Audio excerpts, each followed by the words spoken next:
Today we have OldManTup. We'll attach in Toga Peeps. And now, coming to you live from atop the Lavender Town Radio Tower, it's the one, the only, P.U.C.L Podcast.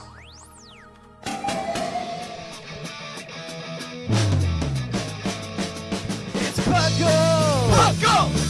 It's P.U.C.L! Pokemon Underground Champions League, oh yeah! P.U.C.L!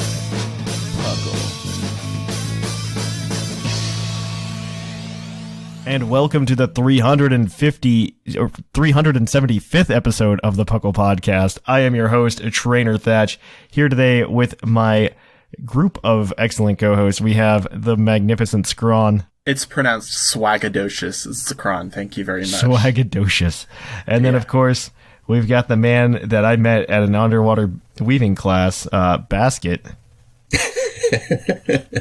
What's up, P.U.C.L peeps? Your name gives me too many fun jokes. Yeah, like, I want to know, like, where does Basket come from anyway? Save it for the interviews that we're going to be doing specifically for the patrons. Okay? I need to know if Basket is good at making baskets. All right, I can do that. It's just save it, because for those of you unaware. So first of all, welcome to P.U.C.L. P.U.C.L, of course, standing for the Pokemon Underground Champions League, because that's the obvious acronym for P.U.C.L, not the People's Union of Civil Liberties. Right. And this is a show where we talk about everything Pokemon, from the video game to the trading card game, even to Pokemon Ranger Shadows of Almia. I went very specific Which is there. a really good game and probably the best Pokemon Ranger game. By the way. The first Pokemon Ranger game was all right, and then I'm glad about all of the improvements they made to Pokemon Ranger after that game. I disagree. I personally align with the original Pokemon Ranger being the best for the sole reason that you didn't get to keep your count whenever you broke off a streak. So you had to get it all in one go. Well, you know what I'm talking about when you're circling the Yes, Pokemon? I'm very aware, because that's the reason I think the others are better, because I think the mechanics are absolutely garbage otherwise. It's like the Dark Souls of Pokemon Ranger, Thatch. Oh my gosh. No, he's not wrong. He's not wrong at all. Like, it is absolutely the Dark Souls of Pokemon Ranger, because that game is ridiculously difficult if you don't do that. Like, it's ridiculous. It's not that bad. It is horrible. At least late game. Late game, it's horrible. Early game, it's not terrible. That Rayquaza fight at the end is a bit tough, but other than that, like, I don't think it's that bad. It's pretty bad, but you're just blinded by nostalgia. Pokemon Ranger Shadows of Almia had the cool feature. Wait, this was for everyone. Every game. No, Shadows of Almia introduced where you can ride the Doduos around. Yes, that is which true. Was super cool. Because you could originally do that in Pokemon Ranger, the original, but it had to be in this one area. Mm-hmm. And you had to run around and like the hardest thing to catch there was a Dodrio, but in Almia you get to ride around the whole map on a Doduo. Yeah. No, it's a good game. Like, I definitely recommend it, and I would play it. They also came up with like some of the coolest sprites. I've been getting into like sprite artwork because I'm building GIFs for the Twitch stream so that we can have like cool custom alerts. And so the one thing that I've been looking at, I'm just digging up all these custom ones from this one particular guy. I forget his name. I want to give him a shout out, but I don't know his name off the top of my head right now, and I don't have it open. He has just done a ton of custom sprites in kind of like the Gen 3 style for Pokemon. So I've been using those, and they're fantastic. That's but cool. My second option for doing these custom alerts would absolutely have to be using the Shadows of Almia and just Pokemon Ranger in general, like the sprites for the Pokemon, because they are just so cool, full body sprites that kind of just seem pretty that get pretty mobile in the games, and like you can rip the right ones from those games. Yeah. So I think they're wonderful. But let's kick into it, because I just want to know what you guys have been up to lately. So let's start with you, Scrawn. What have you been up to lately, man? So Zakron has been attempting to fulfill a thus far lifelong dream of completing the National Pokédex and every aspect of Pokemon Emerald version. The tough thing about this is that my Emerald version had a dead internal battery, and I don't feel like buying a new one. So I'm manually replacing it with a solder gun. I also did research into it, and in order to get every Pokemon, you need 5 games, technically. You need Pokemon Emerald version, obviously, to have Pokemon Emerald version. You need Pokemon Leaf Green version for Slowpoke. Only Slowpoke, because that's the only Gen 3 game you can get freaking Slowpoke in. You need Coliseum and Gale of Darkness, because they cover everything else in terms of what you can catch. And you need the Jirachi bonus disc, which I plan on mooching off of Thatch. So, the question I have for you, though, because this one comes to my mind, how do you get Celebi? Was that ever attainable in Gen 3? No, it wasn't. Well, it kind of was in Japan. Because you know how we got the Jirachi bonus disc? They got a Celebi bonus disc. Okay, so I'll probably try to do something next time I'm in Japan in 2020. Because I'm planning to go there for the Olympics, and I've got a few friends who might be able to hook me up. But I might try to pick up one of those discs. If I'm in Japan, I'm planning on a trip in hopefully the fall. And we should. I might try to pick up a bonus disc for that because I don't think the GameCube's region locked. It isn't. No. The thing is, you do need a completed file of Pokemon Coliseum, the Japanese version, to be able to activate that bonus disc. So that's just something to like keep in mind. Is that something that you need? It's a big money investment, but like this is something I've dedicated myself to. No, it's really cool. There's actually a video that was put up about this recently by a YouTuber named John Stone that I follow pretty closely because he'll do these videos of like how to catch all the Pokemon in Gen 3 or how to catch all the Pokemon in Gen 2. And I think he just put out Gen 3 like the other day. So I'd suggest giving that a watch. It's like 40 minutes. So is Gen 3 like a particularly hard generation to get all? Oh my gosh. Okay. It's absolutely awful. So it all stems from the problem that I think makes a lot of us, like Pokemon fans from the beginning, see Gen 3 in a somewhat negative light. Mm-hmm. And that's because in Ruby and Sapphire, that's where they go, okay, there's only 200 Pokemon and you can't trade up from previous generations, right? Right. Oh, that's right. There's that big gap. Yeah. And so it makes it really hard because between Ruby and Sapphire, you only have 200 of 386 Pokemon. 202 technically if you include Jirachi and Deoxys. Wow. Yeah. And so there's only 202 available between those two games. And so to be able to catch the other 186, you need Leaf Green and Fire Red, which is why those exist to catch most of the Kanto decks. But that still leaves out a lot of the Johto decks. And to fill the Johto decks, you need Coliseum. Or Emerald, and Emerald. Safari Zone. Yeah, and Emerald. Well, you need both, I think. I think you need both. You do actually, for stuff like Shuckle. Yeah. Yep. You need both. And on top of that, you also need, if you don't have the events for Lugia and Ho-Oh in your Leaf Green and Fire Red or in your Emerald version, you do need to have Coliseum and Gale of Darkness to obtain both Lugia and Ho-Oh. Mm-hmm. So it's just a mess all around. Like it is a long trek to complete a national dex in Gen 3, regardless of what version it is. Absolutely a long mess, but it's still the best because it's basically the Dark Souls of Pokemon games. I'm gonna keep bringing these back up. It's actually Pokemon really rough. isn't what it used to be. I need that incredibly unreasonably hard challenge to pursue. Yeah. What about you, Basket? How's life been? What you been up to? Life's been good. I've been up to basically just drawing my comic that I'm doing. It's pretty exciting because I have like a specific date now to get it finished, and he's going to help me go around and talk to publishers at Emerald City Comic Con this year. Ooh, actually, that sounds actually fun because Emerald City's pretty big. Actually, the Emerald City Comic Con is pretty big.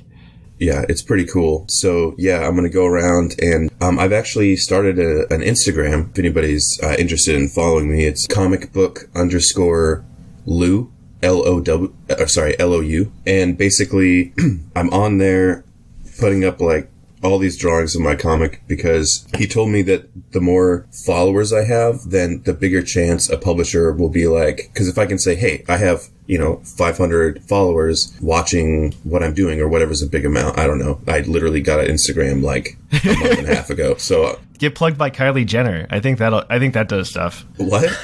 Get plugged by Kylie Jenner.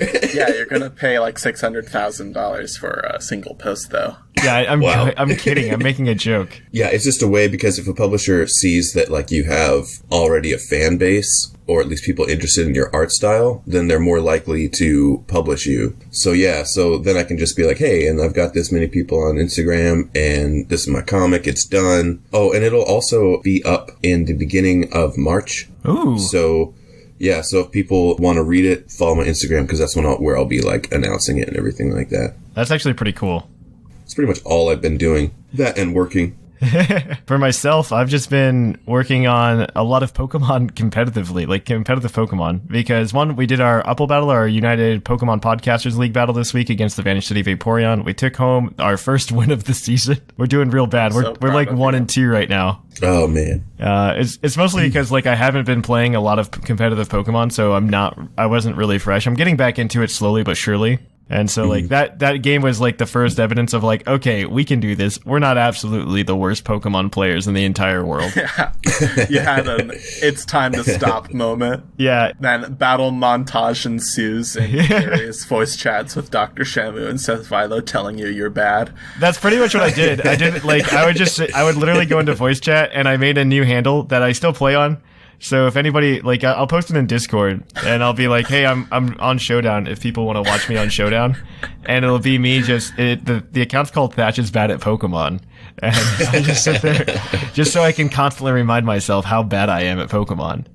Yeah. The moniker makes the man. Yeah. So if I constantly remind myself, it makes me want to defeat that title even more, right?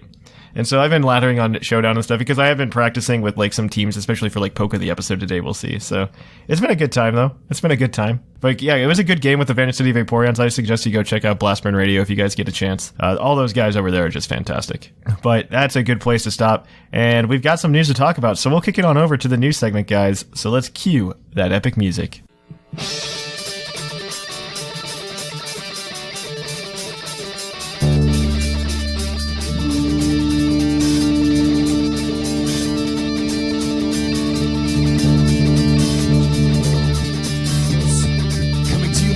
Lavender Town Radio Tower. This just in. And welcome to the news. In the news, let's just start with all the Pokemon Go stuff that's happened because that's what this segment's all about. I know that's why everybody listens because they're just like Pokemon Go stuff. I've read the survey. I'm very aware that this is not the truth.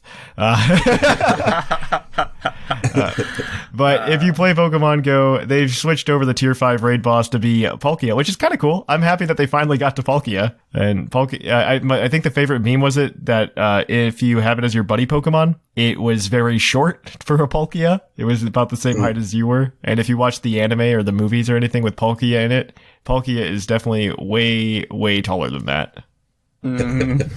So just keep that in mind. Also, in line with that, there is a huge update for Pokemon Go that released all of the evolutions in Generation 4, except for Mamoswine, because Mamoswine's being held off for Community Day, which I believe is next weekend. Even Mamoswine is released now. Is Mamoswine released?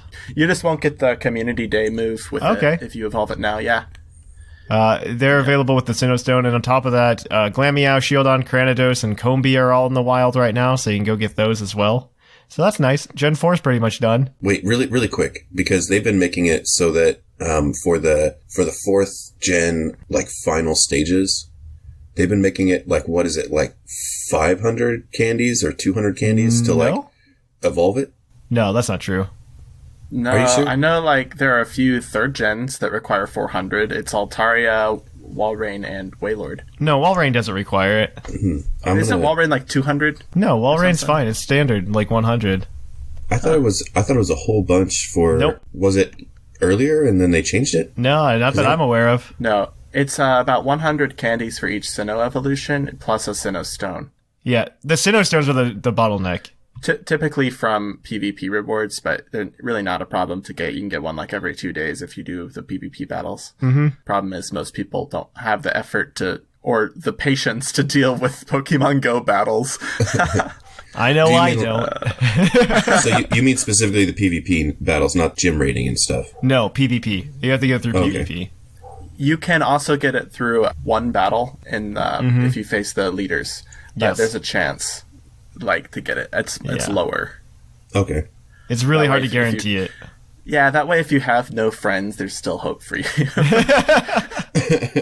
That's it pretty much for Pokemon Go right now, that's nice. But I think the biggest thing is because for those of you who are not invested in the financial world, like pretty much all of us, this was the week that we got a lot of earnings calls and stuff like that from a bunch of companies. And so we also got Pokemon information from that as well. And so we actually got the Pokemon sales data this past week. And so as of December 31st, this is just a really interesting topic to me because I think this is something that we are all somewhat aware of. And that's just the sales numbers of Pokemon overall. So the last 5 games that came out. So Pokemon X and Y right now, as of right now, are at 16.37 million copies sold. Pokemon Omega Ruby and Alpha Sapphire are at 14.17 million copies sold. Sun and Moon themselves are at 16.14 million copies sold. And then it gets really interesting here. Well, not interesting. I think we can all explain what's going on in this phenomenon. But Ultra Sun and Ultra Moon have only sold 8.28 million copies so far. And followed up by that, Let's Go Pikachu and Let's Go Eevee have sold 10 million copies as of December 31st, by the way. And that means Let's Go Pikachu and Let's Go Eevee were out by I think they were out for 5 weeks at that point. They accomplished the same thing in a matter of a month that Ultra Sun, Ultra Moon did in a whole year. I don't think this is bad news for mainline Pokemon games versus Let's Go style games, mostly because Ultra Sun and Ultra Moon, I think we can all say, and hopefully the Pokemon Company realizes this, because I know that sometimes they will not realize things like this. But the reason that this happened is because Ultra Sun and Ultra Moon added literally no value to Sun and Moon. There was literally no reason. Nobody wanted those games in the form that they were. We wanted a sequel.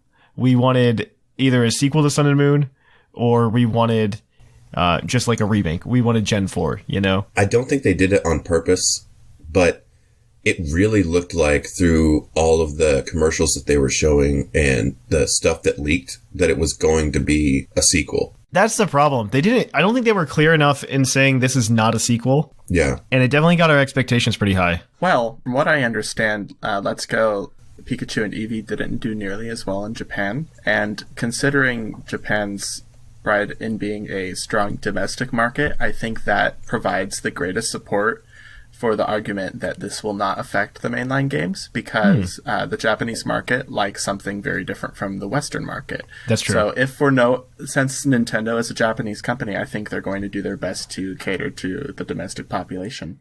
They always have, Yep. And that's true. They always have. They've always catered to Japan. I'm okay with that because I'm really a fan of the games, and I don't think we're in the minority. I think Let's Go Pikachu and Let's Go Eevee probably had a much wider appeal to other players. Mm-hmm. I mean, there's also the thing, I purchased a copy of it. I will definitely not go ahead and be like, oh, I need the other version. I need Let's Go Eevee. That's not something that I personally feel like I need. I don't need a copy of Let's Go Eevee to go with my Let's Go Pikachu.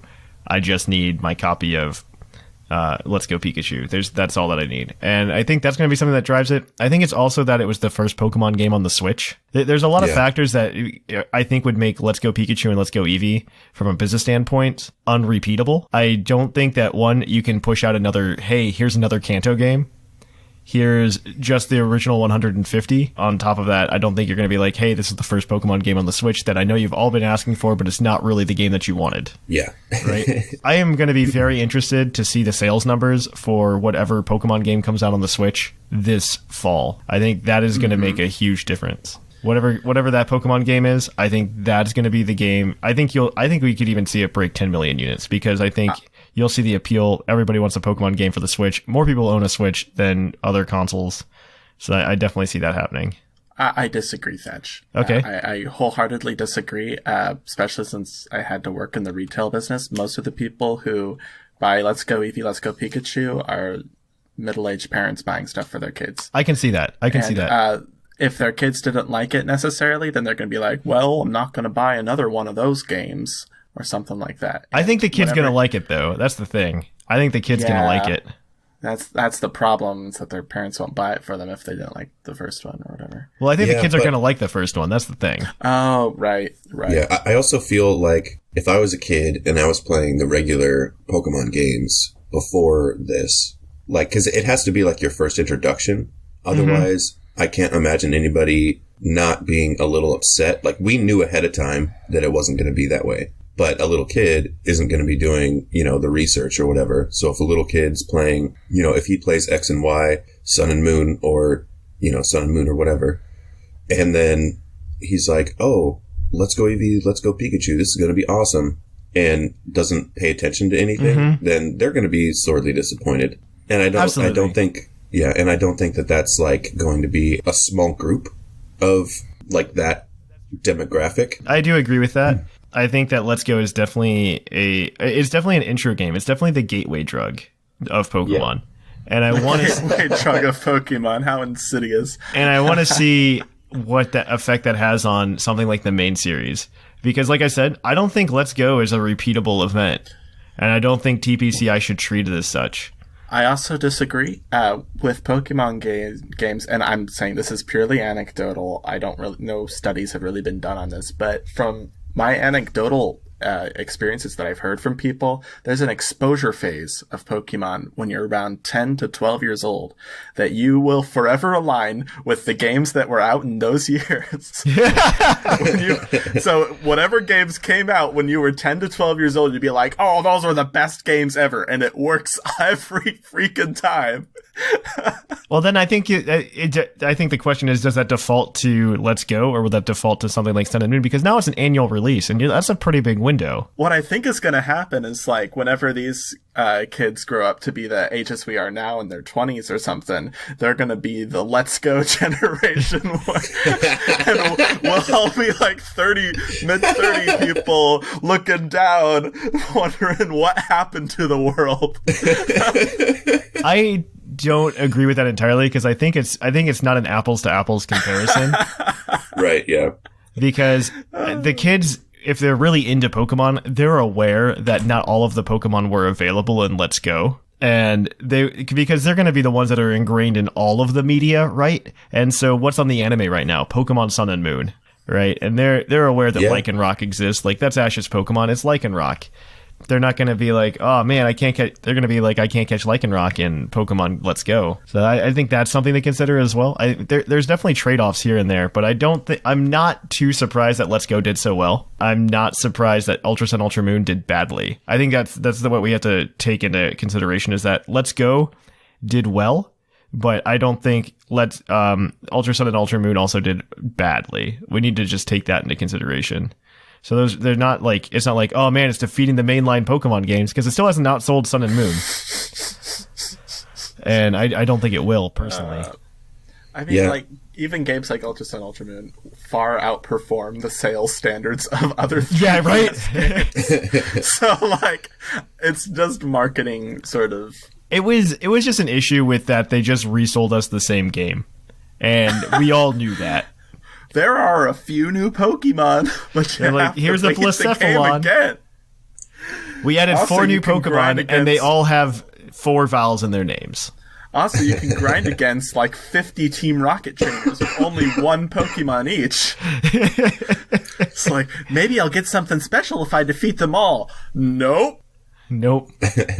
Man, if they would have just inserted something like the Delta episode into that, I think it would have just done way better. Just story and like 2 boss fights. Yeah, well, you do a couple boss fights, right? You do the boss fights against all of the previous team leaders, right? You don't have like Team Rocket grunts or anything. Maybe one Team Rocket grunt to be like, "Oh, Rainbow Team Rocket," and then you remake it by just going, and at the end, after you beat Giovanni, like you find out that there's something going on, and like, "Oh, hey, I just caught a Darkrai," or something like that, right? Like, they should have integrated some previous mythical into the story, and I think it would have gone so much better. The Delta episode was one of the best things about Omega Ruby and Alpha Sapphire. Yeah, the Delta episode was super, super cool. And I think they could learn a lot just from how well they did previous games. Like one, if they want, Ultra Sun, Ultra Moon would have sold way better if they had like 3 things. One, the original Battle Frontier. Yeah, if it had the original Battle Frontier, if it was actually a sequel and not just a rehash of the same story where it's the same thing for the first 2/3 of the game.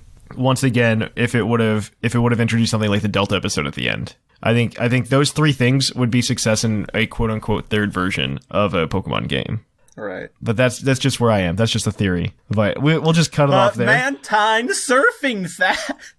Hey, that was awesome. That was awesome. That was super, super cool. So we'll just end that there, but there's a few Puckle things to announce. First of all, if you haven't already, go check out our YouTube. We're posting a bunch of UUTC commentary videos over there, and we need to do that push to get us to partnership. So if you guys haven't already, go check out our YouTube. We've got battles up there for the UUTC, so you can follow along with the Puckle League, find out who's got what points and how well people are doing right now. I think I'm in second place overall. I think I'm tied for third or second, something like that, and somebody's tied for first right now. So I'm working on my Puckle League points. Do you know the top 5? I can have access to it, but I don't have it up right now. Okay. But you guys can check that out and follow along with the Puckle League. Keep it going, and it's just a lot of fun. On top of that, there is going to be a battle clinic next weekend. I believe it's going to be Friday at like 8 o'clock Eastern. And we're going to start a little bit later. Cup. It is Little Cup. It's going to be so much fun. Yes. It's going to be right after the Patreon live show. So if you want to tune into that excited. live, you want to tune into that live, you can come over to the Little Cup thing right after the Patreon live show. For those of you who are patrons, remember you have a chance to sign up to be on that. I think only 10 Little Men has signed up to be on it so far. So just remember that show will also be out later this month. The most dedicated patron on the Puckle Plus feed. Yeah, the most dedicated patron of all, exactly. And we're gonna keep looking into that. But also, once again, we are doing our Puckle survey. This is going on for another 2 weeks. If you sign up for the Puckle survey, you will get a chance to be in a raffle to win a Puckle t-shirt from our TeePublic store. So we would really appreciate if you fill it out. We'd love your feedback. It does help us change the show in a positive manner if you do fill it out. Vote Scrawn to be your favorite. So if you haven't already, go ahead and jump in to do that. We're going to close that survey, I believe, on the 17th. And I think the following weekend, we're going to do a Twitch stream that's just a town hall discussing the results and talking to you guys about it so we can get some real-time feedback about how to fix some of the issues you think there are and how to improve the show and make it better. So we really do appreciate that. So if you have the time, go fill out that survey. It's in the show notes down below. We'd really appreciate it. But I think that is it. We are going to go ahead and we are going to kick it on over to Puckle's Poke Quiz, where we're going to quiz your co-host on their learnt and ingrained in their mind Pokemon knowledge. It's just innate that. You can just say innate.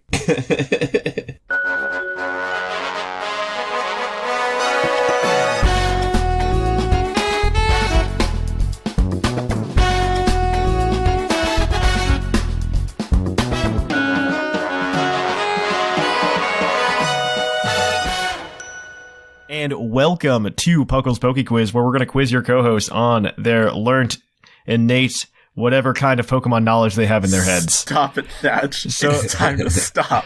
And so, of course, they can use whatever's in their head, but they cannot use the internet. So no browsers, guys. No internet. Nothing to look it up. You just have to use yourselves. Today, Scrawn and Basket will be operating as a team to earn points to try to beat their fellow co-host. It's a race to 30 points. Today they have a chance to get 7. There are 5 questions worth 1 point apiece. One of them has a bonus question or bonus point tied into it so they can get 2 points. And then on top of that, they have a hint that they can use, but if they get all the questions right without using it, because they're that good, they can cash that in for a 7th point. As always, this segment is brought to you by AnimeGravy.com, where you can buy a bunch of sweet artwork, including this cool, like, Green Tauros poster. She's also got some great, just Pokemon artwork on there as well. So I suggest you guys go check it out if you haven't already. AnimeGravy.com, a great place to pick up a lot of cool anime-style artwork. So if you guys are ready, though, I am ready with 5 questions all about Pokemon for you guys. And, if we're ready to go, we're going to go. Play for that TeePublic shirt. Let's slay some questions, Blanket. All right. So question number 1. This is from the Discord server as well. If you have questions, you can drop them into the trivia channel on our Discord server. In the anime, when captured by the Squirtle Squad, what item did Ash have to go get to save Pikachu? Wasn't it some medicine from a store? Right? I will make the clarification that this has an in-game counterpart by the same name, and they look exactly the same in the anime versus in the video game. Oh, yeah. Was it a super? I think I specifically remember it in Brock's voice. We need to get a super potion. Heal Pikachu. Is it super potion? Yeah. Super potion is correct. That is Sweet. correct. It is a super potion that Ash has to go give because Brock said it almost in the same voice that Ron said. It's so, like, that's the thing about being an auditory learner is you remember things by how people say them. Yes. All right. So our next question, if you guys are ready, is going to be about Pokemon moves. And this next one is, it turns out 2 Pokemon can learn Water Shuriken. One of them's Greninja. What is the other? Frogadier. Let's see. Water Shuriken. The other would be... Oh, man. Oh, Smeargle. By level up. Is it- I'm going to say by level up, just to make that clarification. You didn't say that before, Thatch. I want my free point. I'm saying it now. I remember because I remember it being like really. Oh, Excelgor, because Yep. because I remember it being so cool that that the 2 like super like ninjas were able to do that. I thought that was awesome. I'm cool with that. Let's go with Excelgor. Excelgor is correct. Excelgor is also capable of learning Water Shuriken, unlike any other Pokemon, just Greninja and Excelgor, because it is a ninja. Fun fact. Ninja Snail. Yeah. All right, so this next one is about the Pineapple Berry. So it turns out that the Pineapple Berry in Pokemon Go, as we all know, will double the candy of the Pokemon you catch. So what was the Pineapple Berry's original effect when it was introduced in Generation 3? Okay, this one I have no idea. Being cooked into brown Pokeblocks. I'm not even kidding. Because it was a basic brown Pokeblock maker. I don't think it was ever a stat lowerer. I think that was literally it. Useful for making Pokeblocks, specifically brown ones. That's what I'm going to go with. Do you remember the effect of the Pokeblock? Because maybe that's what he's asking. No, I'm not asking about the if it- Pokeblock. Okay. Is Pokeblock wrong?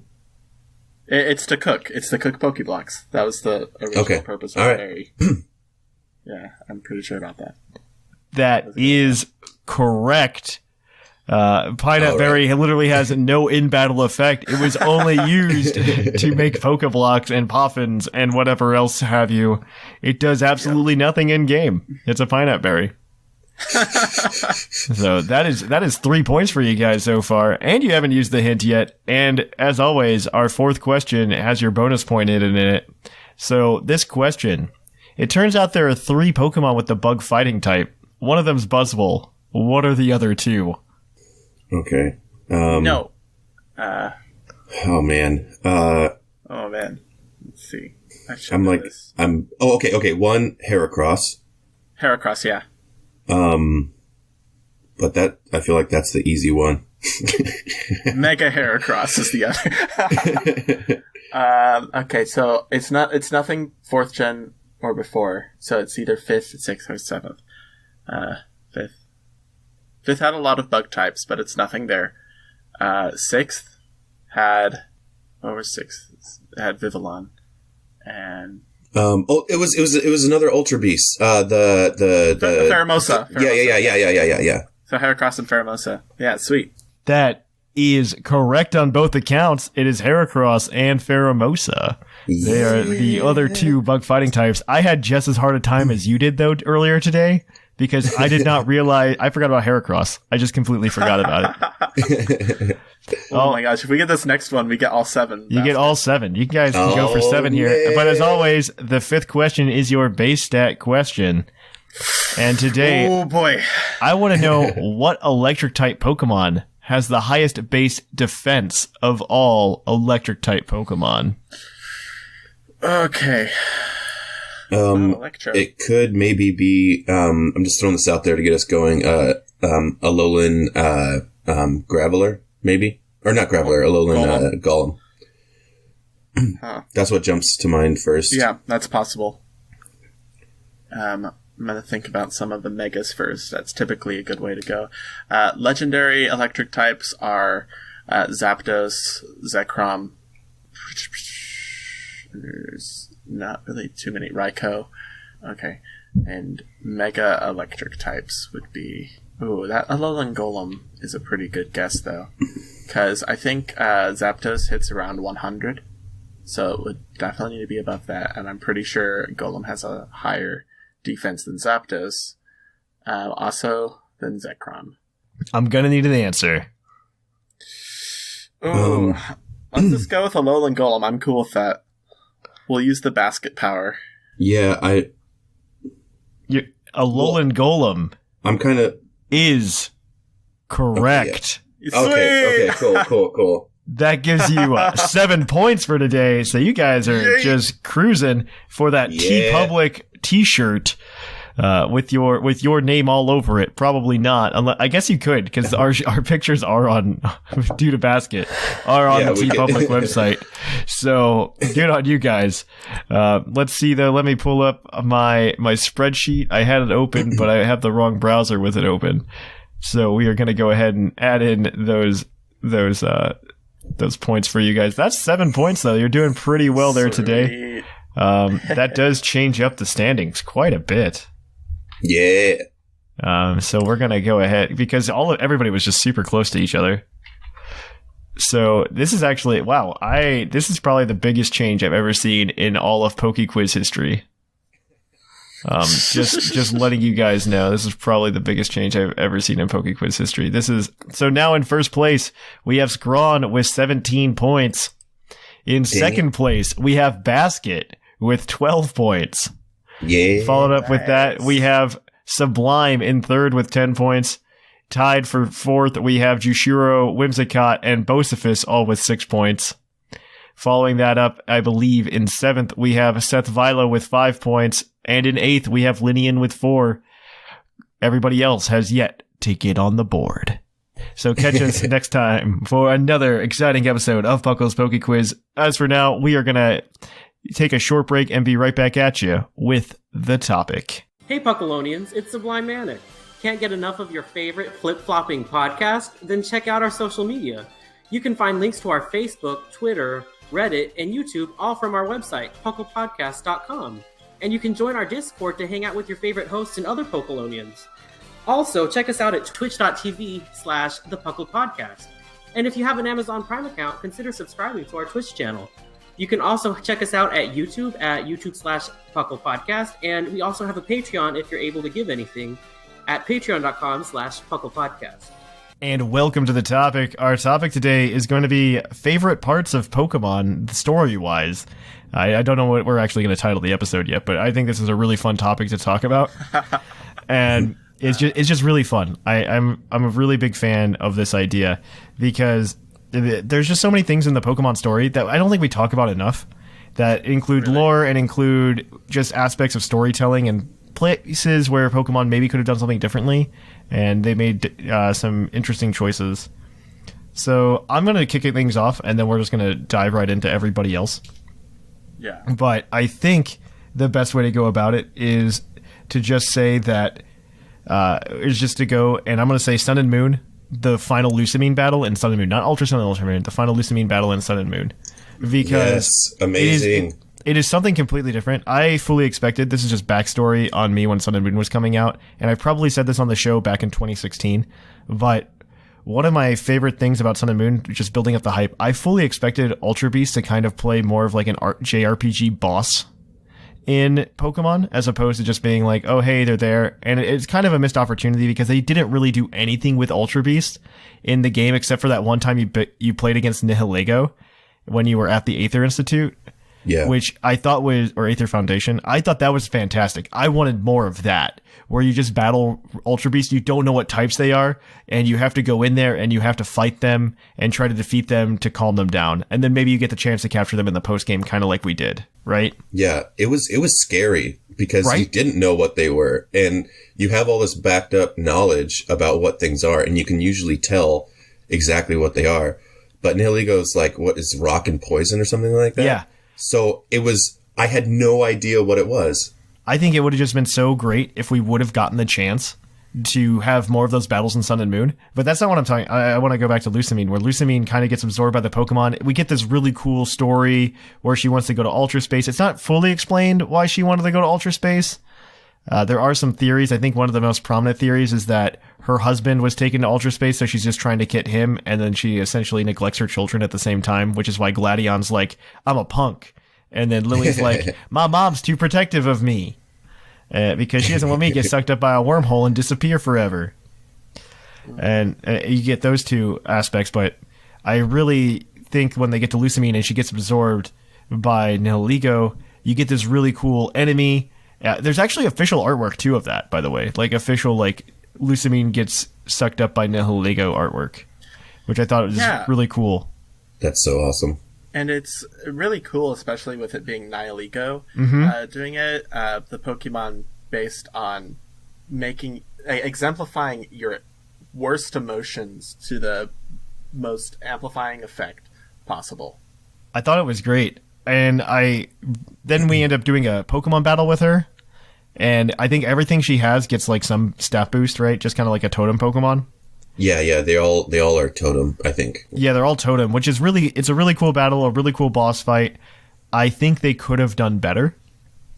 And the way in which I think they could have done better in that fight is they could have had us fight Lusamine herself, kind of like, I want to go back to something that nobody remembers, but Pokestar Studios in Black and White 2, where you would just kind of go through these scenarios and you would play things that aren't Pokemon, like you'd use your Riolu against like a spaceship or something like that.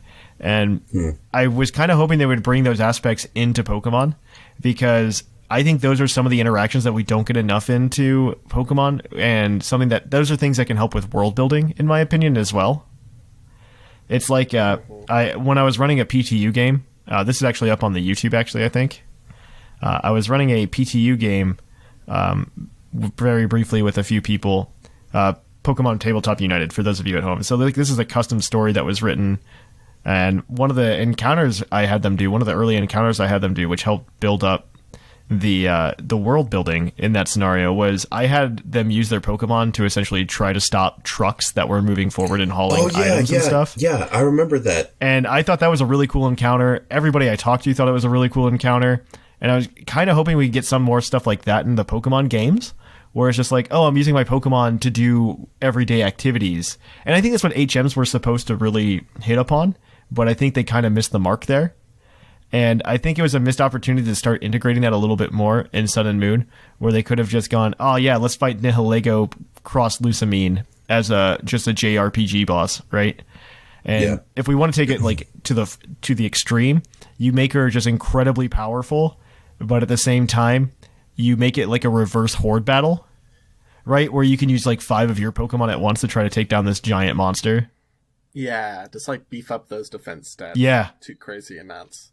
Exactly. And then you could have just done something like really crazy JRPG wise with Pokemon. And I think that would have been a really cool grand finale to that game. Just being like, okay, my entire team is getting together and we're going to beat down the bad guy. Yeah, or at least have her 6th Pokemon be her. Yeah. Yeah, even that would have worked, I think. That would have been really interesting. Or like it's like, oh, detaches itself and attacks you. Yeah, exactly. Because it's like, cool it's like, too. oh, you took out all my Pokemon, but I'm a Pokemon right now. You know, like, so I'm just gonna lash out at you. I thought it was a really cool, interesting moment, though, because it was kind of like a step into that direction, which I'm kind of hoping we get more of in the new games. I'm kind of hoping Gen 8 kind of lets us step further into that direction of JRPG-ness, or just RPG in general, for Pokemon, because Pokemon's kind of gotten to the point where it's definitely not story-driven. We can all agree with that. And it's definitely just... it's a game where you kind of build your own story, your own headcanon. And I kind of want just a little bit more guidance, Pokemon. Just a little bit more, please. Just let me immerse myself in this world. On a more serious note, the Lusamine episode, I want to call it, is very interesting because it does something that we've never seen in Pokemon before. And Nihiligo essentially implants itself into Lusamine's brain, creating these neural connections and these damaging toxins that basically forever influence her. And this is sort of a parallel for, like, drug addiction and stuff. I don't know if that's what they were going for, but you are correct. I'm just like, it's pretty messed up, like, because they say in the after game, like, she could have lasting brain damage from this Nihilego. They do, and she has to go to Kanto to try to get that fixed, and they're going to go try to talk to Bill or something about it. It's inferred. Mm-hmm. Which is really interesting. But yeah, that's kind of one of the big moments that I wanted to talk about. But what about you guys? Do you guys have anything that you want to really dive into there? Yeah. It sort of goes into the 7th gen games with the Rotom decks. And okay. We're going to go back to whenever Rotom first became a thing. We'll talk about what a segue. The particularly not good person who basically discovered Rotom, and he was known to be the discoverer of Rotom energy, and this is actually the Team Galactic boss Charon, not Cyrus. Charon was sort of the chief science engineer, and he's the one who was pioneering all of the energy foundations, because that's what Team Galactic was. They were an energy company set in that one in Veilstone City. And they produced energy not just for themselves, but for a lot of Sinnoh. And they found revolutionary new ways to exploit energy from Pokemon. And that was what they ran their guys under.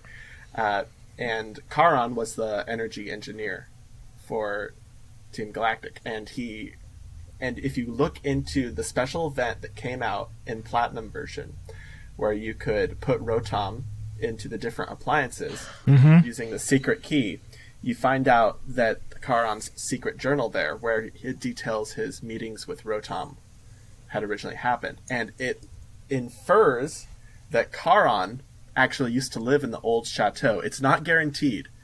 And that because of using Rotom's power, the old chateau essentially had a fire and killed everyone else.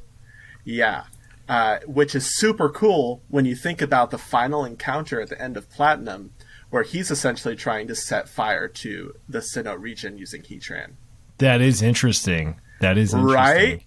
Wow. Cool. I've never made that connection. Like, he basically got messed up because, like, he grew super attached to this Rotom that he'd play with, but he scared it once, and the Rotom hid from him for weeks, and, like, he never could figure out why the Rotom went away. And eventually he scared the Rotom again, and instead of running away, it lashed out and it burnt down the old chateau. Wow. That's what I'm basically inferring. And, like, he's had a sort of fixation on energy ever since. That's super interesting. Right? I like that. I've never thought about that part, because like I thought about Charon going ahead and just being like, okay, Rotom's my buddy, and I built him all of these things that he can go into. And so in a way, Charon's like, he's responsible for all of the Rotom forms, which is really cool, really interesting. Still waiting for like a Steel Electric Rotom. It's whatever, guys. Don't worry about it. And I always thought about that, but I never looked like that deeply into it.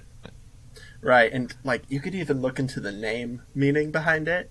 Charon is the psychopomp in Greek and Roman mythology. The one that ferries people to the afterlife. That's even worse. Wow. Right? Well, no, that makes sense, though, actually, in terms of Platinum's storyline. Because in Platinum's story, you are going, essentially, to the afterlife. Because you're going to Giratina, right? And we go to the Distortion world, which is a really cool segment in and of itself, in terms of Pokemon. We've never truly gotten anything like that ever again, where you're just like, hey, let's just kind of go where all the dimensions are twisted and stuff. That's something I wish we could explore a little bit more. Waiting for those Diamond and Pearl remakes, guys. Just waiting for those. I don't know if we're ever going to get them again. I hope we do. But I haven't heard #Sinnoh confirmed for a while. I haven't heard that for a while. It won't be long. It won't be long. How long until those kids are like 21, 22 again? I think it already happened, actually. The 10 to 12-year-olds. Because that was Diamond and Pearl. Catch this. It came out in the United States 12 years ago. Boosh. It just blew your mind. 12 years ago. That's so long ago. I feel so old. Yeah, you're not wrong. I feel so old because of that. Like 12 years ago. That's when we started the podcast, was for Diamond and Pearl. Okay. Yep. Yeah. What about you, Basket? What other game moments like really struck you?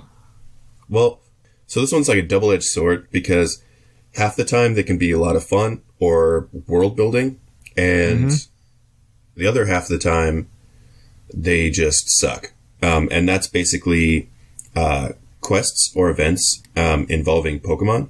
So, for instance, one that I really liked a lot was the whole Ampharos Lighthouse thing, where, you know, for anybody, I mean, you should have all played this game, but anybody who hasn't played Gen 2, basically, you get to the lighthouse and you're supposed to defeat the gym leader that's there, but you can't do that unless you help the Ampharos.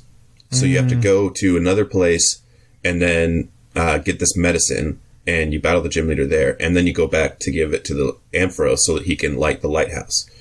And I thought that was cool because it gave me, like, it made it, I was expecting to just go there and defeat the gym leader and carry on to the next place. So I liked that diversion. And I thought that was a really cool thing. They've done it a couple times, in different situations, you know, like where, you can't get into, like you need to get the Sliff Scope and go through the, go and like defeat the Mother Marowak, before you can go to, I don't remember what place, but, they've done that kind of stuff before, and that's always like kind of fun for me. But the ones that are crap are like, you know, the Farfetch'd, where it's like, oh, hey, can you grab my Farfetch'd? And then you have to you just walk like 10 feet to the right and the Farfetch'd is there, and you have to like go around in this stupid little puzzle thing. They repeated that. They used it in like X and Y for the Furfrou. For the Furfrou, yeah. It's the exact same thing. And I was just like, man, not this again. Yeah, I was so bummed out. That's one of the reasons why, there's plenty of reasons why X and Y has a low replay value for me, but that's one of them. Is it's just this stupid side quest that doesn't even matter. Like, essentially, the Ampharos Lighthouse thing, I mean, that's just a fetch quest, but at least it diverted my expectations of what I was about to do and kind of kept things interesting. Whereas the Farfetch'd, it was just like, okay, so go over to this corner here and do this thing before you can progress. And it was just like, why are you doing this to me? This is bumming me out, bro. I agree. The Ampharos one, though, like like you said, it could be done well and it could be done poorly. Like, the Ampharos is a great example of it being done well. It's like, oh, hey, here's this Pokemon. It needs your help. Can you please help it? And it gives you that push, you get a little bit of motivation. It's not really a fetch quest per se. It's more of a, hey, you need to go to Cyanwood City. Yeah. And there's literally no other reason for you to go there except for the Pokemon gym. Right, yeah. And so there's that reason, but then on top of that, I don't know, you can, there's other moments where having a Pokemon in and out, like, you'd be really part of a story is like important. I think a big example of that would be if we go back to Gen 4 and we go to Darkrai. Like, if you do the Darkrai mythical mission, you get a lot of really cool Darkrai interaction in terms of it, like, taking over a kid's dream, and you're trying to help the kid, and it's because of the Pokemon, and they end up going to catch the Pokemon. I think that's the pinnacle of doing it right. Yeah. Is where you have a quest that it results in something with a high value as a reward. And something like a gym badge, like, yeah, you go do the gym badge, or you go get a Z crystal even, something like that. I think those are the kind of quests that would be really cool. All right, Zakron here with another creepy segment. Can we talk about the Hypno that kidnaps a little girl? Oh, yeah. That is in Leaf Green and Fire Red, and that is definitely something to talk about. Yeah, right? I do like that you can catch the Hypno at the end. I wish it wasn't a Hypno, because by then you could have a Hypno. Yeah. That was a little bit of a bummer. I thought that the Hypno was going to be like a boss kind of thing when I was originally playing it. So I was sorely disappointed, but I did like the idea of it, and I was super excited to do that. I actually, when I found out about that, I was like, oh, this Hypno is going to be crazy. So I'm going to go out and I'm going to train I don't remember what I had that I was going to take it out with, but I trained it up like a few levels. And at that point in the game, a few levels is a lot of time. And then I went back there and I was like, oh, like, I was already like 3 levels ahead of this thing. That's kind of a bummer. And then I caught it and I was like, well, does it have like any like cool moves or anything like that? and I look at, and it's just like, no, this is just a hypno. Yeah, I wish they would have done that better. Like I said, like if you just give it a special move, you give it something special in something like that, I think that would go a long way. And you could just make a much better Pokemon game. I don't know. I mean, we're sitting here like talking about game design, but I really do think that's like a better way to do it. You just need to either make it, one, like you said, a giant boss battle, or two, make the Pokemon at the end have something special about it. Like, make it a guaranteed shiny even. Like, look at Black and White 2. There's just a Haxorus hanging around after you complete the National Dex and it's shiny. And, like, we're just like, that's the best thing ever. Like, it takes nothing for Pokemon fans to get excited. Like, very little. Yeah, and it could have just been, like an egg move or something like that. I mean, yeah. Absolutely. Like, we got excited about the Dex Nav because in in Omega Ruby Alpha Sapphire, because you get egg moves early game. Like, that's the whole thing with the Poochyena at the beginning. You catch a Poochyena that knew Thunderfang or Firefang or something like that. And that's an egg move only, but you can get that early game. Pretty cool. Yeah. Yeah, that was really cool. We get excited about that kind of stuff. You make the Hypno have an egg move or something, boom, we're done. Give it Ice Punch or something, like in the wild. Like, you're sold. It's done. Yeah, and I one of my favorite games to Nuzlocke is Omega Ruby Alpha Sapphire because of that. Because I have a chance of like getting something like bigger that doesn't count towards, well, I mean, in my rules that I play when I'm playing that game specifically, it doesn't count towards my encounter rate because I don't actually encounter it. Oh, okay. So then I'll just sneak around looking for something and that I've already encountered, so I can I can actually like do that, but not in that route or whatever. Yeah. I can sneak around there and try and find like a better version of that. And sometimes I get like a really sweet move that ends up helping me out a lot, especially because, if you lose your Tailo, that's all you need, man. That's right all you need before you're going to fight Brawly. Yeah, that's all you really need is just something like that to add to the game. Pokemon, take notes. I mean, I think they're doing a pretty good job. They are. I'm not saying they're doing badly. I'm just saying, here, take notes, make our dream Pokemon game, and make Basket and Thatch very happy. And maybe the rest of your fans hate it. I don't know. I really was kind of hoping, because like I'm not a big JRPG fan, but like just going back to like just like the rewards and everything, I was kind of hoping that they would push it just a little bit in Sun and Moon. Just nudge me towards more JRPG like mechanics in a format that I would actually really enjoy, and then maybe I would actually enjoy more JRPGs. But which was cool, because I feel like they totally did do that. Yeah. And now that they have done it, it's kind of like, okay, you've done it. It was awesome. Please do it again. Yes. Here's the minor problems we had with that, because we were so stoked about those JRPG elements to begin with. Mm-hmm. I think they could have just done more with the Ultra Beast, and they could have done more here and there. But other than that, like, it was good. It was done very well. Just don't give us Ultra Sun, Ultra Moon again. We told you 8-point-something million sales as opposed to 16-point-some million sales. We want a sequel. Like, give us a sequel. If you're gonna give us another game, make it a sequel. Black and White 2 are an anomaly. Don't count those. Those are hands down probably some of the best games in the series. You just shot yourself in the foot there. But 8 million copies is still a lot of games. Hey, yeah. I just thought of one last thing I want to talk about. All right. And it's about Megastones. And when you go back and you look at the story of X and Y and Lysander's goal of preserving the world and all of its beauty, and you see his plan for doing that, reviving the ancient canon that AZ built that basically committed what was essentially genocide of all Pokemon and Kalos to give his Pokemon immortality, but he did succeed in doing that and giving himself immortality. But that's not what the important part is.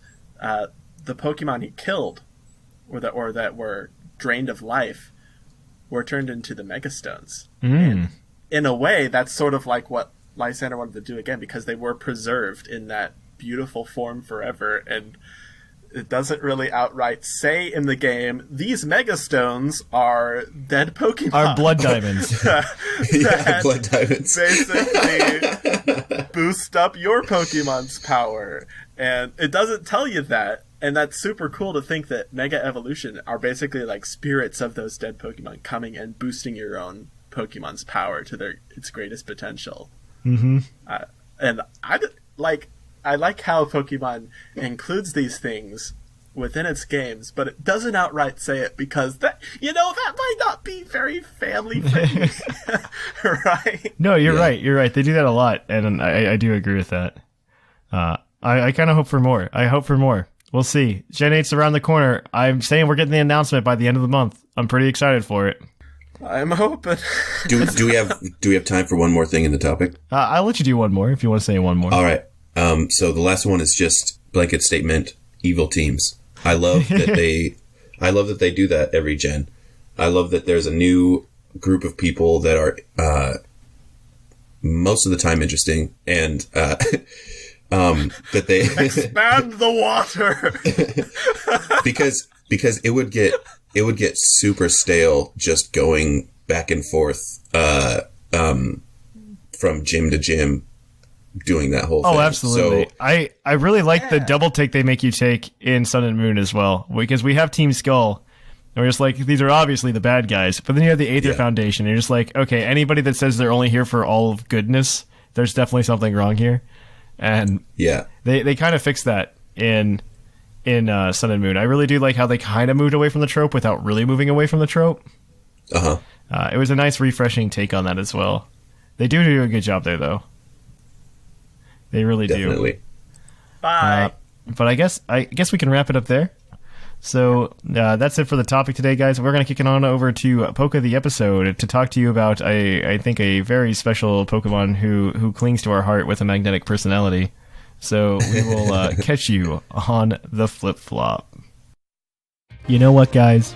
It's an hour and a half before the podcast has to be up. I have to make a TeePublic commercial. So, you know what? Just go to TeePublic. It's a great way to support the show. You can grab t-shirts, mugs, phone cases of anything Puckle, anything that's on the store as well. Like I said last week, we have these cool Gym Leader series going on. And there's also this really cool Sabrina one from Saffron City Gym with an Alakazam. It's really sweet. I would suggest buying that. But also, if you're getting really hype into the Puckle Draft League, there's plenty of logos on the side as well, made by our own Aussie. So I really do suggest you guys doing that. I really appreciate your support from this. And I hope you find a cool mug or something that you might want to buy. So let us know and take a tweet at us, a picture of something you might have bought from the Puckle store. We really want to see you support the show. And we really look forward to seeing you guys. So thanks, guys. And on with the show. Catch you on the flip-flop.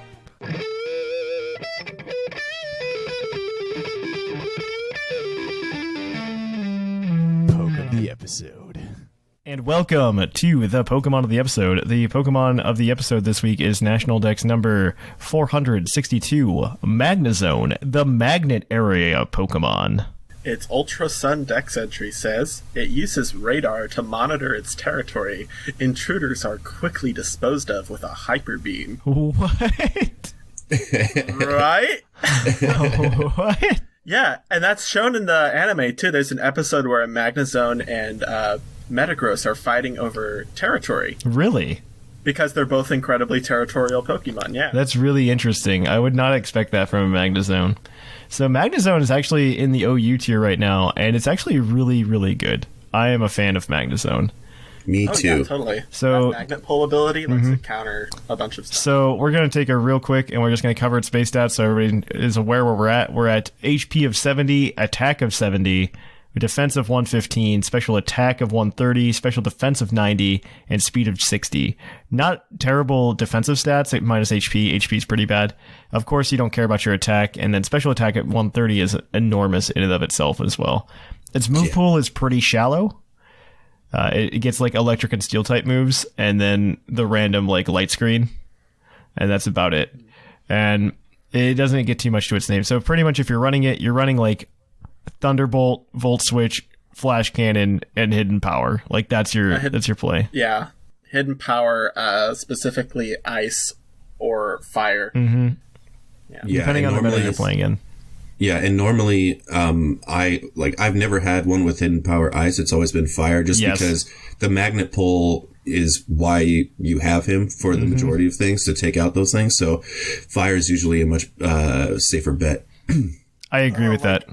if you want to deal with some major threats like Garchomp and Landorus, you can generally have them switch into Magnezone and try to Earthquake, but you can predict that switch and Hidden Power Ice them for one-hit KO. Mm-hmm. Yeah. So it's both are really good. Absolutely. And so, yeah, Magnezone is a really interesting... I mean, it's awesome because, I mean, I played with it a lot this week in preparation just to talk about it and just talk about where it's good and everything. And I think Magnezone, its place in the meta right now is literally... Do you hate Ferrothorn and Kartana? Good. Me too. That's the place of Magnezone. Magnezone isn't something that you're going to bring in to try to sweep with and try to get a win con with. It's kind of just there to take care of a few problems to help you get to another win condition. Mm-hmm. And this is mostly, like I said, Ferrothorn and Kartana and the occasional Scizor. These are all problems that a lot of people face. And so Magnet Pool, because you will never use Sturdy and you will never use Analytic for the rest of your life. Just don't. You want to use Magnet Pull because you can trap them. You can trap these steel types in there, and like Ferrothorn can't do anything to you then. You can just click HP Fire and you'll 2-hit KO a Ferrothorn every single time. You grab onto a Scizor, you will 1-hit KO it with a Hidden Power Fire. And if you grab onto a Kartana, you will 1-hit KO it with a Hidden Power Fire. So that's pretty much the reason to keep Magnezone around. And then essentially after that, you can probably play some other tricks with it. Like if you have a real big issue, you could probably go into a Heatran and hold the Heatran in there and like get a Thunderbolt off to help weaken a Heatran or something like that. Though I wouldn't recommend it unless you're willing to lose Magnezone over it. Yeah. And that's just something to keep in mind. Honestly, I could see a Choice Specs Analytic set just for that amazing special attack power. It could work. I don't think that is why I would ever run it. Think about it. Like, when you're facing experienced Pokemon players, they're not going to bother switching out in the first place. It would honestly depend on what kind of issue you would have there. Because, I mean, it depends on the calcs, honestly. Like, the real calc is, does Analytic Magnezone go ahead and KO Analytic Choice Spec Magnezone? Does that go ahead and KO especially defensive Heatran with a Thunderbolt? That's the question. Yeah, and that's legitimately the question. That's your benchmark. Yeah, and that would be like a very high level trick. But then, if the next time because if you're actually playing, if you're playing online in Smogon, not Smogon, you know what I'm talking about. If you're playing online, then that would be a really cool thing because you're only versing them one time. But if you're playing on any sort of tournament level, then they know that, so you're going to have an actual way to use that other than it being a surprise, if that makes sense. Yeah, I understand. Yeah, I mean, it's a gimmick, right? And it's a fun little set that could work, but I don't see it as working as well as you want it to work. But this week, we got to play with some Magnezone. I worked on a team this week with Seth Vilo, and we worked on a team that he kind of fits into pretty well because he meshes really well in a fantasy core with Kyrem Black and then also Tapu Fini. They kind of it's a fantasy core because that's your fairy, dragon, steel type core with those three. And so we peppered in some other things. I like this team to an extent. There's definitely some issues and definitely some improvements that I would make. So we have Magnezone. We're running just the Kyrem Black ICM Z set, which is a lot of fun. Free Shock knocks out almost anything. So I would definitely suggest running that. We were running, like I said, Tapu Fini, the defensive variant, so that you could take some hits and you can outrun a few things. We were running that with Taunt and Defog, and also the occasional, and also Nature of Madness in this case, because just to kind of get the 50% hit. Though I think after playing with that a little bit more, I would probably prefer like to have Scald or something. Maybe not even Scald, but Surf because of Misty Terrain. So Landorus is in there because if you're playing OU and you're not using Landorus, you're unfortunately probably not going to do that well, which is just the depressing fact about OU right now. We were running the defensive Lando set with Stealth Rock, Earthquake, Hidden Power Ice, literally for other Landorus, and hit U-turn. Then the other two, I feel really strongly about Kartana. Kartana is a really good Pokemon, and I was a fan to have Choice Scarf Kartana on that team because you can get Kartana to kind of set up, and Magnezone removes a lot of the Pokemon that are problems for Kartana to handle, such as Ferrothorn, Scizor, and also a couple other Pokemon here and there. So I really do appreciate that Magnezone pairing with Kartana. I think it does very well. Because you can very easily get a Kartana sweep once you knock out one of Kartana's major threats. Play with paper, you get cut. And then Magearna is there just as an Assault Vest. It's a nice bulky special attack or special wall. I really, really do appreciate Magearna for that. However, this entire team, this team is going to be posted on our website. We're going to be doing a weekly article now for Pokemon of the episode, which will have the team that we discuss on the show and the context. So you can go get a free team just by going to pucklepodcast.com. But you can also go ahead and just get a bunch of awesome stuff over there. And we're going to maybe put like a small commentary and some notes about the team. I'm also going to issue a formal challenge to everybody who thinks they can build a better Magnezone team to come and beat me with a Magnezone team against this team on the next stream. You also earn Puckle points, by the way, if you come and battle me on stream once a month. You can earn like 10 points on the Puckle stream towards your Puckle League points. Just keep that in mind. Beat up Thatch, show him the error of his ways. Yeah, show me the error of my ways. Bring Volcarona. Bring Volcarona. Because this team is very weak to fire types. I had a lot of trouble with fire types on this team, whether it be Magearna or Kartana, just not being able to take it. Because the only one that could really resist a fire type Pokemon was Feeny. But the problem is a lot of common fire types in OU, mostly if we take into account Victini and also... what's the other one? Victini and Volcarona. You typically see them carrying like a Giga Drain or a Bolt Strike, and both of those are very scary to Feeny. So I would really like to see some kind of extra defensive mon there. Maybe instead of going, what's it called? Lando, we could have gone maybe something like Gliscor. It's just really a problem for this team. But like I said, I think the core of just Kyurem Black, Magnezone, Feeny, and then Kartana all go really well together. The other two to play with would be Landorus and Magearna. I might swap out Magearna for something else that could take fire type attacks, special fire type attacks. That's just my big thing there. That's my big thing. But Magnezone did wonderful. It was a great job cleaning up and letting other Pokemon do their jobs. Yeah, and I love Volt Turn teams. And Magnezone is one of the best like slow turn because it's really good for that. If you got to get a Pokemon out there and you do not want it to take any damage, or there's Stealth Rocks on your side of the field and your Defogger's gone, that slow turn will get them out there. They can take that hit from the Stealth Rock, and then if they're quicker, they can fire off whatever they need to. So the slow turn is absolutely awesome. Yeah, I think it's definitely something that needs to be looked into. Volt Turn worked really well with Magnezone to begin with, because if you could slow turn it into one of those threats, like let's say you have your Landorus in this case, and your opponent's like, well, you know what, walls Landorus, Ferrothorn. Landorus can't do anything to Ferrothorn, right? Yeah. Well, you U-turned the turn that they switched in Ferrothorn because you saw that coming. You could go right into Magnezone, and they're stuck, and that Ferrothorn has just lost all of its value. Yeah. And that's the big thing. I wouldn't run Magnezone without there being another U-turn user on the field that likes to bait out other mons that can wall it. Like Landorus is a really good example of that. But there are some other mons that you can do that with. Like again, like Gliscor, because it's just Landorus again, but with better healing. And I think, but I would definitely suggest trying to find a Pokemon that can help bait out, like the Ferrothorn, bait out the Scizor that you could U-turn on, and then get Magnezone in on, because it makes it much easier to remove those threats. And like I said, once you remove those threats, something like Kyurem or something like Kartana can really cut through every team. That's just something to think about. Just having pivots rather than scouts on your team in general, like Magnezone's a pivot, and is really nice because you get that chance to switch into your opponent last.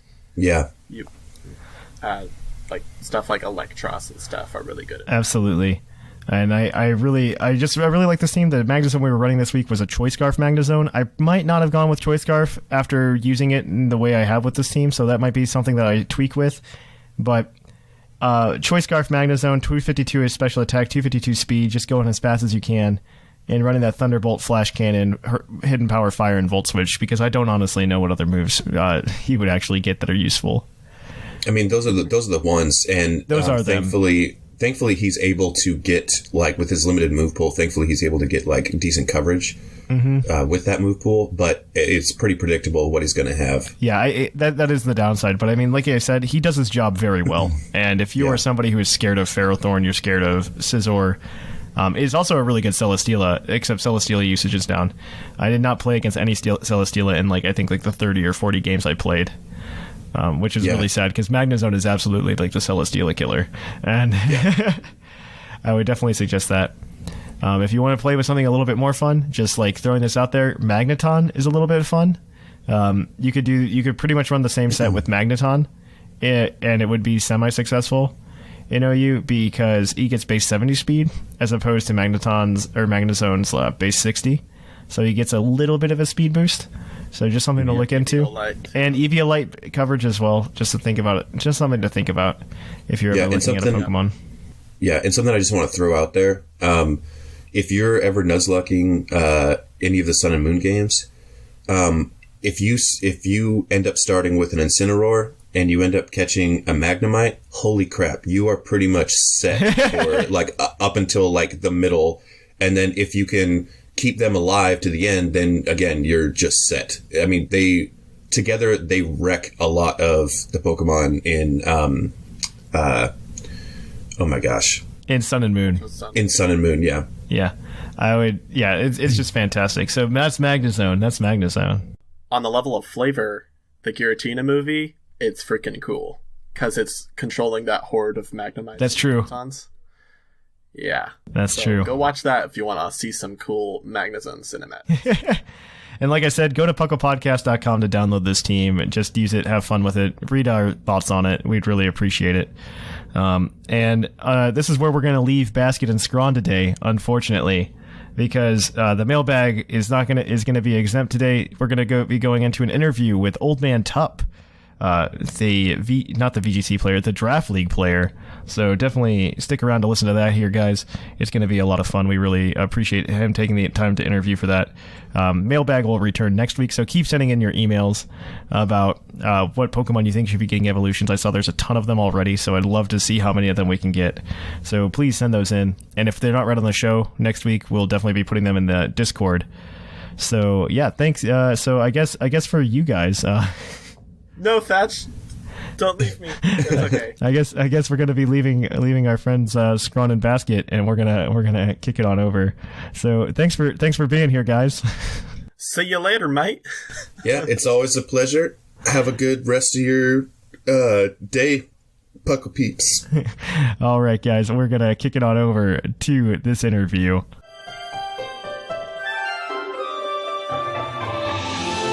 Puckle presents a special interview. And welcome to a Puckle interview. Today we have OldManTup. What's hatching, Toga Peeps? Welcome to the show, OldManTup. So first of all, I just want to ask you, who are you and what do you do that people might care about? My name's OldManTup. I am the by far oldest Pokemon player in the world. Don't at me. And I've been playing Pokemon and uploading to YouTube since about 2008 or 2009 when 4th Gen really broke out and became pop. I mean, before people got paid on YouTube, back when if you broke 1,000 subscribers, you were YouTube famous. Oh man! Back in the day, like 2005. We're talking like 2005 YouTube. Yeah, back in the day. I remember those days very well. Yeah, well, I can remember the guy who gave me my breaks name was the Killer Nacho, and we were on a forum group together that was called Pojo.com. They had Pokemon, Yu-Gi-Oh, and a bunch of stuff, and we were in the Pokemon section together, and he was, at that time, one of the most famous Pokemon YouTube personalities. And we started having conversations, and he liked me and gave me a shot and gave me my break. And that was back in the day when OldManTup was Tuperius 5, and woof, long time ago. But I've been uploading competitive Pokemon battles in the Smogon format since then. Maybe my claim to fame since YouTube became a money thing was being a coach in the GBA. I've been a coach since Season 4. I took a break in season 8.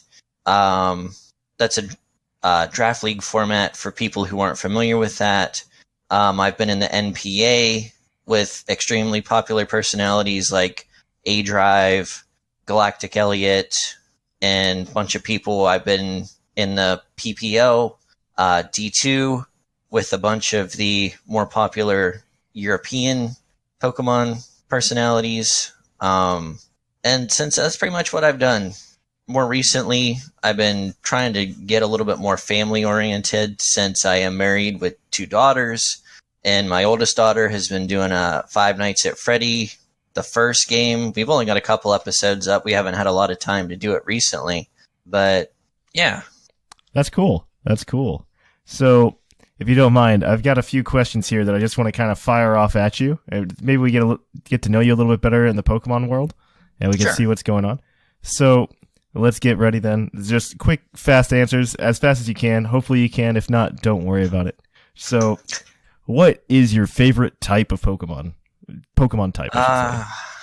If I had to pick, the first type that comes to my mind, I've always loved electric types since Gen 1. Okay. Magnemite was one of my very first favorite Pokemon, and every game I've ever played, all the way through, an electric type has been a staple on my team. That's good to know. Yeah, the first shiny I ever bred was an electric type Pokemon. In Gen 3, I bred a shiny Electrike, and at that time, Swampert was the king of the meta, and it had Hidden Power Grass, which was the dream come true. So, yeah. Electric types have a special place in my heart. I can imagine. Okay, so what was your first Pokemon game? I think I know the answer to this, but go ahead. Pokemon Blue. Pokemon Blue. What is your favorite Pokemon game, main series? If I had to pick one, I would have to go with Pokemon Emerald. That's a good choice. Second gen, I wasn't a huge fan of second gen. I played first gen, second gen. After you beat Johto, the last half of the game just turned me off because it was everything over again, and the power creep just got ridiculous at the end of that game. And it just wasn't fun for me at that point. There was too much grinding. But Gen 3 come around, and I have an electric type on my team, so the game with the most water routes is my bread and butter because I just run through those things. And that was definitely Hoenn. And Emerald with the Battle Frontier is one of my most favorite things to ever be put in a Pokemon game, so it just ticked all the boxes for me. All right, so Bulbasaur, Charmander, and Squirtle are on a table in front of you, and you have to choose one now. What do you pick? Charmander all day, every day. All right. And then this one's a little bit out there, but what's your favorite TM? Out of any gen, it doesn't really have to matter. I mean, if I had to pick one, can I throw 2 out there just because they have the same utility? Yeah, absolutely. Volturn. Yeah. Makes sense. I mean, that's just, since they've been introduced to the competitive meta, have just been a staple on all of my teams, and I mean, keeping the momentum going. I love them. All right, so next one then. What's your favorite spin-off game? I think I may have answered this in an email I sent you guys, and that's... You probably did. Going to be Pokemon Snap. One of my all-time favorite games. Okay. I love that. And then, what's your favorite Pokemon? We're just going to end that one there. You said Magnemite, but is that still true? No, this is a question I've struggled with my entire life, because I've never really had a favorite Pokemon. More recently, because it changes all the time. If you follow my Twitter, it's like, whoa, OldManTup, every month you say you have a new favorite Pokemon, because I do. And at the moment, it is the Trapinch Vibrava Flygon line. Ooh, why is that? I love Trapinch. It is one of my, obviously one of my favorite Pokemon. I love the design. I love the thought that was put into it based off of the trap ants or whatever the heck it's called that it's based off of. It gets Arena Trap. And it's in one of my favorite Pokemon movies, Jirachi Wishmaker. And it kind of stands up to the Big Bad Salamence, who is another one of my favorite Pokemon. And I just like the design. Yeah. All the way up, they all look super cool. They're all really different. And it's one of the more unique dragon-type Pokemon, and I just really like it. That's very interesting. Yeah, I mean, they're cool Pokemon. I mean, I can't fault you for that. So we're gonna get into some nitty gritty now that we know a little bit more about you. So you said that you played on the GBA, or that you are playing in the GBA.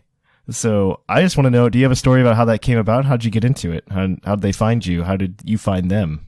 Before the GBA was ever conceived of, I was friends with the creator, Steve, who is known as Magnitude, or Pokemon Trainer Steve on YouTube now. We had gone to events together. It all goes back to what I told earlier, the origins of Pokemon YouTubing. He was on one of the larger forums, which I think was called like Team Eclipse, or I can't remember what it was called. But he was one of the heads of the forum back in the day. I don't know if you remember this guy or not, because I don't even know if he does anything anymore. His name was King Daddy D-Mac. He was the creator of Pokemosh Pit. Yes. And we are doing huge throwbacks in the Pokemon community here that kids probably have never even heard of. Literally everything you're saying brings me back to the year 2007. It's fine. Yeah. But it was Magnitude, King Daddy D-Mac, a guy named Sarkazjack, Moody Pones. We would get together. We did a Paramus, New Jersey regional event. We did the Black-White release event in New York City. And I mean, they're all from coastal areas, and I'm driving from Pittsburgh over that direction, but I always had a good time with those guys. And so I'm actual friends with the creator of Pokemon, or not Pokemon, I wish. Don't we the all? GBA. Yeah. And he knew I uploaded and was a smaller channel, and he just gave me a ring one day. He's like, hey, we got an opening. Do you think you could, fill the spot, meet the requirements that are needed? And I was like, sign me up, boss. Yeah. And the rest is history. That's great. Is that also how you got your entrance into the NPA as well, because of the GBA mentions that you had before? More or less. When A-Drive migrated from the GBA to the NPA, I'm also very good friends with him. Super cool guy behind the scenes. A lot of people get turned off by some of the things. Just his, what do I want to say here? He's a really cool guy online, but a lot of people expect him not to be behind the scenes, and it's the complete opposite. He is better behind the scenes. He's helped me with so much stuff, recording-wise, to make my content better. Him and Galactic Elliot, I had known before I was in the GBA, or the NPA, and Elliot gave me a call up and was just like, hey, we got a spot. You ready? I was like, let's go. Mm-hmm. That's crazy. And I'm glad they did, because believe it or not, I had my first ever winning record as a draft format coach in the NPA, and I actually made it to my first playoffs the first season I was there. So great. By the way, what's the name of the team that you go by, just so everybody listening can be aware of who to follow? The Pittsburgh Pirates. There you go. I totally forgot to ask you that and made sure you mentioned it. I don't want people to not know who you are or where to find you. So we can segue from that, and just because you've been playing a lot of competitive Pokemon, and I'm sure you and I can just go on a long tirade of back in Gen 4. Reminiscing about the good old days before Team Preview, which actually wasn't very good. I think Team Preview is probably one of the best changes that's happened to competitive Pokemon. But see, I think the opposite. You can think the opposite, but then, I mean, the only good thing I can see out of that is Electivire's relevant again, and that warms my soul. Well, now here's my argument against it, and it's just based off my personal play style. When you don't know exactly what your opponent has, you have to play smarter.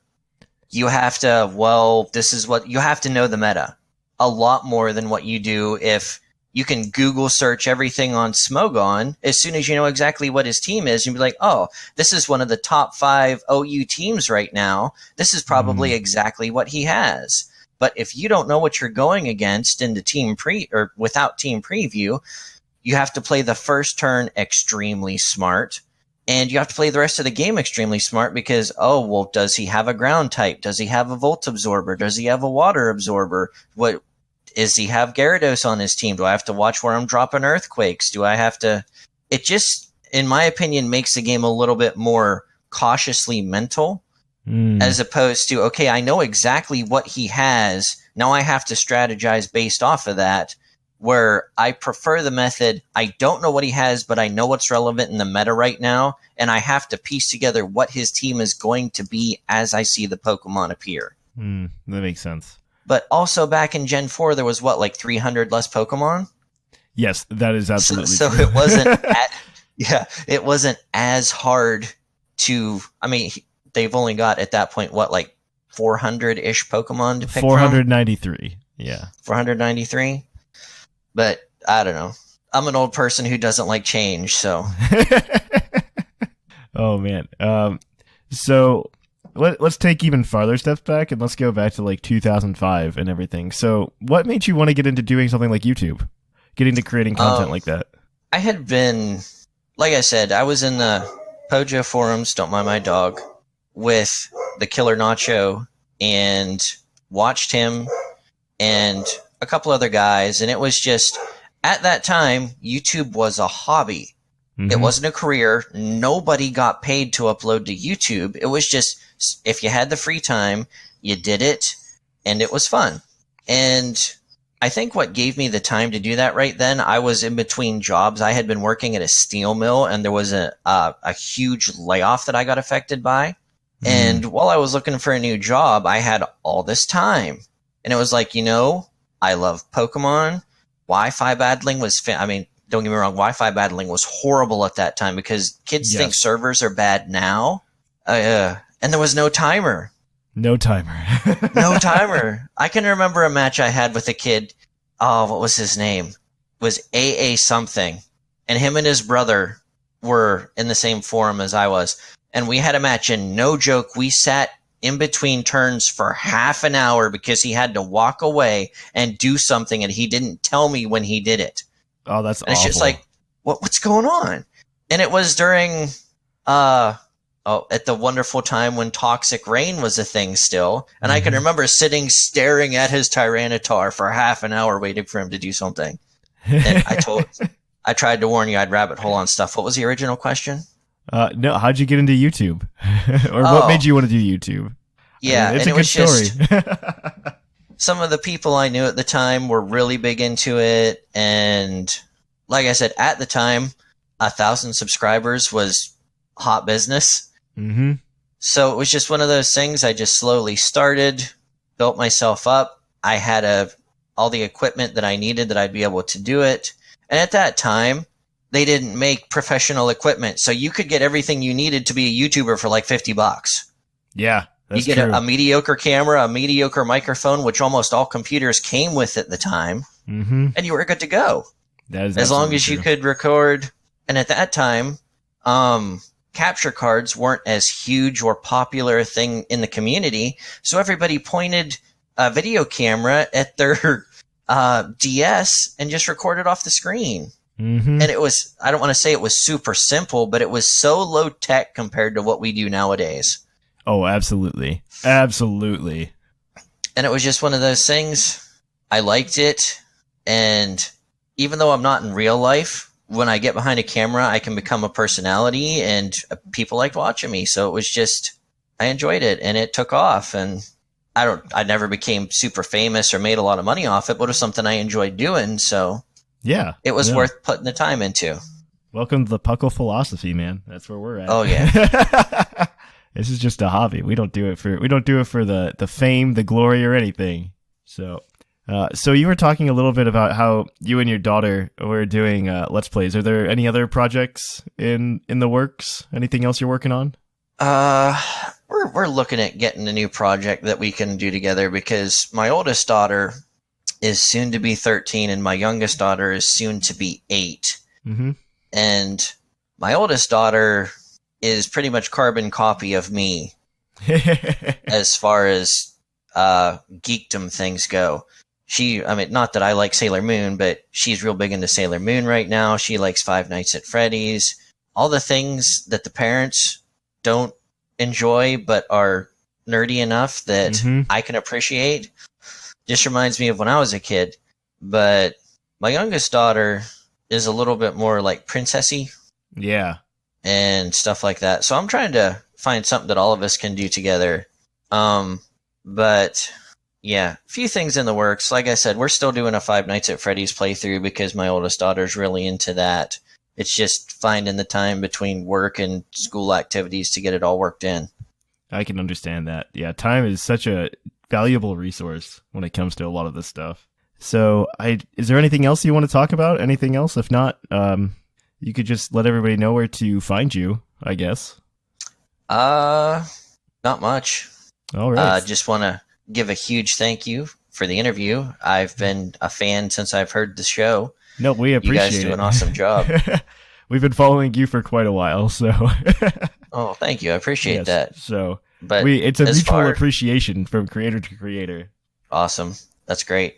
But So as really far as where to appreciate it. find me, pretty much at OldManTup on everything. YouTube, Instagram, Twitter, Twitch. I don't stream a ton, and mostly what I do is Overwatch. So if you're not into that, don't even worry about going there because I don't even know the last time I streamed anything Pokemon. But yeah, new season of the GBA is going to be firing up soon. So if you like League format, you can check me out on YouTube.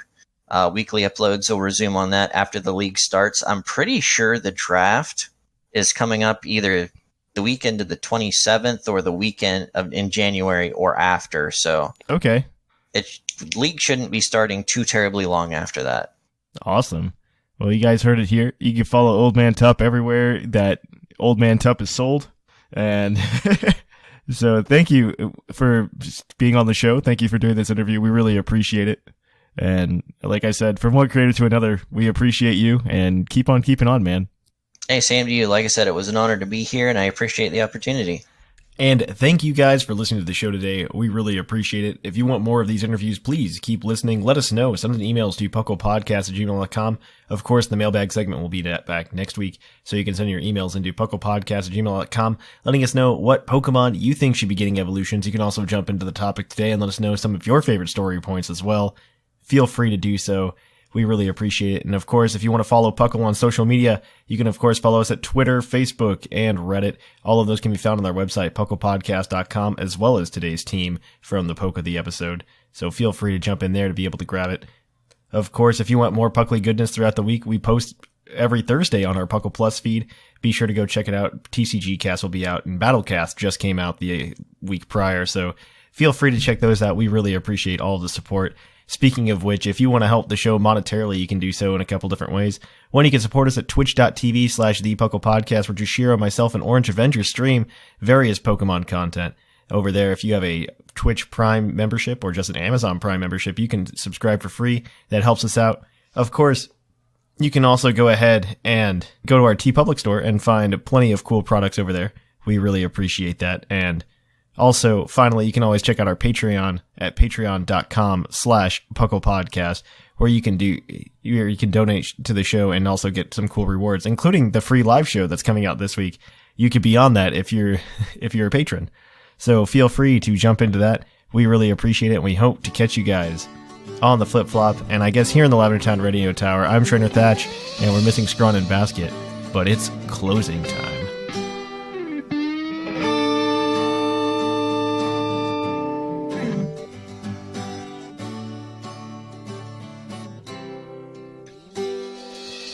Closing time in Lavender Town. Time to say our goodbyes. It's closing time. Farewell, my friends. I'll catch you on the flip side.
And as always, we here at Puckle would like to thank our patrons for making our show possible. So thank you to Greg, Viger, Duly Noted, 10 Little Men, Andrea, The Fluffy as Nosicott, Dr. Shamu, Snag, Dexio, Christian, Jushiro, Rotted Mushroom, Bocephus, Alvarin, Seth Vilo, Minor Minetric, Claude9, R Sigma, Doc McStuffles, Nathan, The Golden Klefki, The British Gent, Trevor, TJ, Doc Knox, Echo, Shambles, Birdkeeper Cobra, Jeremy, Louise, Wade, Kevin, Justin, Tank, Jonathan, Greg, Bodtak, Alec, Mikey, Ozzy, Jedi DJ, Sparky, Nick, Dylan, Shira, Ironcaster, Orange Avenger, Michael, Thomas, Zero, Curtis, Anime Gravy, Hazelnut, Joseph, Traby, and The Real EV. Thank you guys. And of course, like I said, there's a Patreon live show this Friday at, I believe, 7 p.m. Eastern.